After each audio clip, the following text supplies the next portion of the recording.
Komu je bila namenjena parada učenja? Parada učenja je bila tako kot teden vseživljenjskega učenja, ki je krovni projekt, namenjena povsem vsem ljudem. Se pravi vsem ciljnim skupinam, od najmlajših, ki so tudi tukaj nastopili, pa do mladine, pa tudi do najstarejših, do tistih v najkasnejšem življenjskem obdobju, kajti prikazane so priložnosti za vse, da se bodisi v formalnih okoljih, pomeni v različnih šolah, ali pa v neformalnih okoljih, ali pa priložnost tudi naučijo novih znanj, pridobijo nove spretnosti in se na ta način okrepijo za življenje. Sicer pa smo parado učenja imeli včeraj v Postojni, predtem v Mariboru, Kopru, Škofji Loki, Velenju, pa tudi Slovenj Gradcu. Parade so bile tudi lani in letos smo projekt samo še ponovili, ker se povsod na vseh prizoriščih pokaže, da je tak pristop, da greš s temi predstavitvami različnih načinov izobraževanja ven na ulice, na trge in jih s tem približaš ljudem, zelo učinkovit in tudi zelo privlačen. Kaj se učite na teh paradah? Učimo se, oziroma učijo se tisti, ki pridejo mimo ali pa ki jih pocukamo za rokav in pritegnemo k stojnicam, različne stvari. Danes smo imeli tukaj na primer prikaz, kako si z moderno tehnologijo izmeriti sladkor v krvi, to je zelo zanimivo, zlasti za sladkorne bolnike recimo. Potem smo imeli delavnice, kako si narediti nakit, kako narediti rože iz papirja in mnoge podobne reči, čeprav je dež nekoliko prav te ustvarjalnice prekinil. Mnoge šole so se predstavile, tukaj smo imeli prikaz tridimenzionalnega printanja, kako deluje tak printer in podobne reči. In kakšen je potem pravzaprav namen te parade učenja? Namen te parade je po eni strani prikazati, kaj vse se dogaja v različnih ustanovah, skupinah, društvih, se pravi, je to neke vrste praznik zanje. Po drugi strani pa je za vse ljudi, ki obiskujejo stojnice, delavnice, priložnost, da se seznanijo z tem, kar za njih obstaja in da se v najboljšem primeru v takšne oblike izobraževanja kasneje tudi vključijo.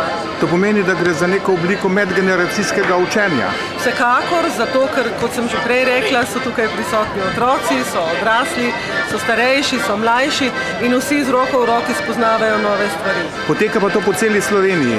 Ja, potekalo je po celi Sloveniji oziroma ta širši krovni projekt teden vseživljenjskega učenja. Letos šteje nad 11.000 dogodkov in ti v mesecu maju in juniju potekajo po vsej državi. Parade pa, kot rečeno, letos uradno na 7 lokacijah. To je projekt, ki ga je podprla Evropska komisija in ga tudi sofinancira.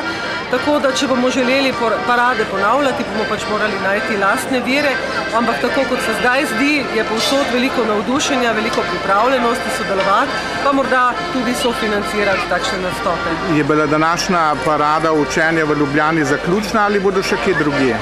Ta parada je zaključna, oziroma tisti, ki so lani organizirali parado, jo bodo še ponovili. Imamo še 3 lokacije in sicer 23. maja v Murski Soboti, Ljudska univerza Murska Sobota to koordinira, potem 1. junija Kulturno-turistično-rekreacijski center v Radečah ponavlja svojo lansko prireditev, to bo povezano s splavarjenjem na Savi in potem 19. junija še RIC, Razvojno-izobraževalni center v Novem mestu, prav tako ponavlja lansko parado. Mislim, da je dobro, če povemo, da je to vse brezplačno, ne? Ja, vsi ti dogodki, vse te predstavitve so brezplačne. Mi, strani organizatorja, smo povrnili potne stroške tistim, ki so prišli iz ljubljanske okolice in so morali nekaj vložiti za to, da se tu predstavljajo. Drugače pa tudi z njihove strani je vse brezplačno. In kdaj bo naslednjič parada učenja?